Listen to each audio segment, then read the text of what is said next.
আসসালামু আলাইকুম। অনেকেই মনে করেন জিমে না গিয়ে বা কঠোর ব্যায়াম না করে ওজন কমানো অসম্ভব। কিন্তু পুষ্টিবিদদের মতে ওজন কমানোর লড়াইয়ে ৮০ ভাগ ভূমিকাই পালন করে আমাদের খাদ্যাভ্যাস। শুধুমাত্র সঠিক খাবার খেয়ে এবং কিছু নিয়ম মেনে খুব সহজেই অতিরিক্ত ওজন ঝরিয়ে ফেলা সম্ভব। এর জন্য প্রথম পদক্ষেপ হলো ক্যালোরি ডেফিসিট। অর্থাৎ আপনার শরীর প্রতিদিন যতটুকু ক্যালোরি পোড়ায় তার চেয়ে কিছুটা কম ক্যালোরি গ্রহণ করা। তবে এর মানে না খেয়ে থাকা নয়। পুষ্টিবিদদের মতে না খেয়ে ওজন কমালে শরীরের পেশি বা মাসল লস হয় এবং শরীর দুর্বল হয়ে পড়ে।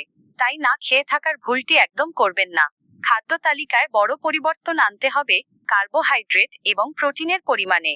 সাদা ভাত, ময়দা বা চিনির মতো রিফাইন্ড কার্বোহাইড্রেট পুরোপুরি কমিয়ে দিতে হবে। এর বদলে ওটস, লাল চালের ভাত বা লাল আটার রুটি খাদ্য তালিকায় রাখুন। সবচেয়ে গুরুত্বপূর্ণ বিষয় হলো প্রতিদিনের খাবারে প্রোটিনের পরিমাণ বাড়ানো। ডিম, মাছ, মুরগির মাংস এবং ডাল বেশি করে খান, যা আপনার মেটাবলিজম বাড়াবে এবং দীর্ঘ সময় পেট ভরিয়ে রাখবে। পাশাপাশি প্রতিদিন পর্যাপ্ত পানি পান করুন। অনেক সময় তৃষ্ণাকে আমাদের মস্তিষ্ক ক্ষুধা মনে করে ভুল করে, ফলে আমরা অতিরিক্ত খেয়ে ফেলি। তাই খাওয়ার ২০ মিনিট আগে ১ গ্লাস পানি পান করার অভ্যাস করুন।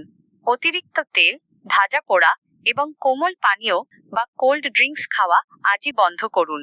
মনে রাখবেন, ওজন কমানো কোনো ম্যাজিক নয়, এটি একটি দীর্ঘমেয়াদী সুস্থ জীবনধারা। সঠিক নিয়মে খান, সুস্থ থাকুন। ভিডিওটি ভালো লাগলে লাইক, কমেন্ট এবং শেয়ার করতে ভুলবেন না প্লিজ।